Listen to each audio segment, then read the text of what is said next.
कई महिलाओं के साथ यौन शोषण के आरोप का सामना कर रहे निलंबित जेडीएस सांसद प्रज्वल रेवन्ना को शुक्रवार को कड़ी सुरक्षा के बीच मेडिकल जांच के लिए अस्पताल ले जाया गया। महिला पुलिस अधिकारियों की निगरानी में उसे यहां बोरिंग और लेडी कर्जन अस्पताल ले जाया गया। प्रज्वल के खिलाफ आरोपियों की जांच कर रही विशेष जांच टीम एसआईटी ने आज तड़के बेंगलुरु के कैंपोगौड़ा अंतर्राष्ट्रीय हवाई अड्डे पर उतरते ही उसे गिरफ्तार कर लिया। एसआईटी के सूत्रों ने बताया है कि जर्मनी के म्यूनिक से आए 33 वर्षीय सांसद को पूछताछ के लिए सीआईडी कार्यालय ले जाया गया। एसआईटी प्रज्वल का पोटेंसी टेस्ट कराने पर भी विचार किया जा रहा है। पोटेंसी टेस्ट यह पता लगाने के लिए किया जाता है कि दुष्कर्म का आरोपी पीड़िता पर यौन हमला करने में सक्षम है या नहीं। बता दें कि देवगौड़ा के पोते और हासन लोकसभा सीट से बीजेपी जेडीएस गठबंधन के उम्मीदवार प्रज्वल पर कई महिलाओं के साथ यौन शोषण के आरोप हैं और उस पर अब तक यौन शोषण के 3 मामले दर्ज किए जा चुके हैं।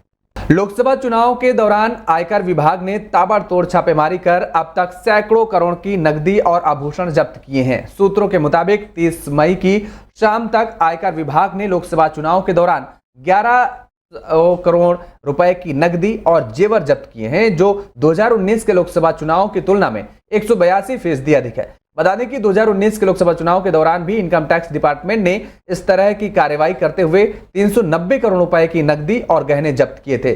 तब आपको बता दें कि चुनाव आयोग ने इस साल 16 मार्च को लोकसभा चुनाव की तारीखों का ऐलान किया था और इसके बाद से ही देश भर में आदर्श आचार संहिता लागू हो गई थी। उसके बाद से आयकर विभाग ने एक तय सीमा से अधिक की नकदी और सोने चांदी के आभूषण ले जाने वालों पर शिकंजा कसना शुरू कर दिया था। तब से लेकर अब तक आयकर विभाग ने 1100 करोड़ रुपए की नकदी और जेवर जब्त कर लिए हैं, जो संभावित रूप से मतदाताओं को प्रभावित कर सकते थे। सूत्रों के मुताबिक सबसे अधिक जब्ती के इस मामले में राजधानी दिल्ली और कर्नाटक में सामने आए हैं, जहां प्रत्येक राज्य में 200 करोड़ रुपए से अधिक की नकदी और आभूषण जब्त किए गए हैं। वहीं दूसरे स्थान पर तमिलनाडु रहा, जहां 150 करोड़ रुपए की जब्ती हुई और इसके बाद आंध्र प्रदेश, तेलंगाना और ओडिशा में सामूहिक रूप से 100 करोड़ रुपए से अधिक की नकदी और आभूषण जब्त किए गए।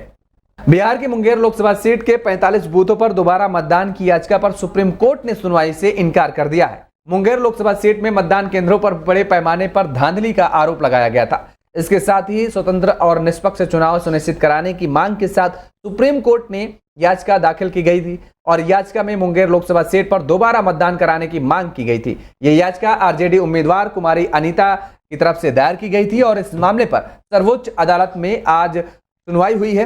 कोर्ट ने कहा है कि आप पहले हाईकोर्ट क्यों नहीं गए।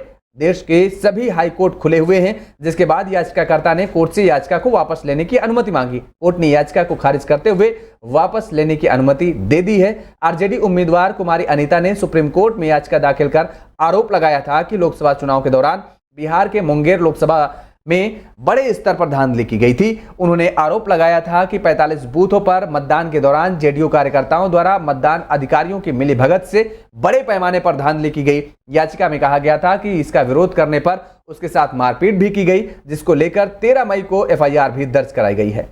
और उधर दिल्ली से श्रीनगर जा रही विस्तारा एयरलाइंस की एक फ्लाइट को बम से उड़ाने की धमकी मिली है। धमकी मिलने के बाद प्लेन को श्रीनगर एयरपोर्ट पर सुरक्षित उतारा गया। प्लेन में कुल 178 यात्री सवार थे। घटना तब हुई जब एयर ट्रैफिक कंट्रोल श्रीनगर को एक धमकी भरी कॉल आई। कॉल के फौरन बाद से ही सीआईएसएफ ने तुरंत कार्रवाई करते हुए एयरपोर्ट को कुछ देर के लिए बंद कर दिया और इसके बाद विस्तारा एयरलाइंस की फ्लाइट यूके 611 की सुरक्षित लैंडिंग कराई। एयरपोर्ट अथॉरिटी की द्वारा दी गई जानकारी के मुताबिक फ्लाइट की जब जांच की गई तो उसमें कुछ भी नहीं मिला। धमकी को फर्जी माना गया और फिर से एयरपोर्ट का संचालन सामान्य तौर पर शुरू कर दिया गया। सुरक्षा प्रोटोकॉल के तहत प्लेन के लैंड होते ही सबसे पहले सभी यात्रियों को सुरक्षित बाहर निकाला गया और जिसके बाद पूरे प्लेन की गहनता से जांच की गई। चेकिंग ऑपरेशन तकरीबन 2 घंटे तक चली। अधिकारियों ने बताया कि प्लेन की जांच के लिए बम विरोधक दस्ते और खोजी कुत्तों को भी तैनात किया गया है, लेकिन तलाशी के बाद भी विमान में कोई विस्फोटक नहीं मिला और इस पूरी घटना के दौरान श्रीनगर एयरपोर्ट पर सभी फ्लाइट ऑपरेशन रोक दिए गए। उधर दिल्ली की 30 हजारी कोर्ट ने स्वाति मालीवाल केस में आरोपी विभव कुमार को 14 दिनों के लिए न्यायिक हिरासत में भेज दिया है। आपको बता दें कि दिल्ली पुलिस ने स्वाति मालीवाल मामले में आरोपी विभव कुमार को 18 मई को गिरफ्तार किया था। न्यायिक हिरासत में भेजे जाने से पहले विभव कुमार दिल्ली पुलिस की हिरासत में थे और इससे पहले 28 मई को कोर्ट ने विभव कुमार को 3 और दिनों के लिए पुलिस की कस्टडी में भेज दिया था। पुलिस ने 5 दिन की हिरासत की मांग की थी, लेकिन कोर्ट ने 3 दिन ही दिया था। विभव कुमार को दिल्ली हाई कोर्ट से भी राहत नहीं मिली है। आज विभव कुमार की तरफ से दायर याचिका पर सुनवाई करने से इनकार कर दिया गया है।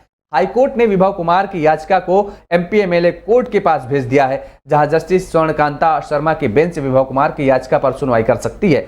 याचिका में विभव कुमार गिरफ्तार को चुनौती दी गई है और आपको बता दें कि याचिका में विभव की तरफ से दलील भी दी गई थी कि उन्हें जबरदस्ती पुलिस कस्टडी में रखा गया है। इसके साथ ही जबरदस्ती कस्टडी में रखने का मुआवजा भी मिले और पुलिस वालों के खिलाफ विभागीय जांच की मांग भी विभव कुमार की तरफ से की गई थी।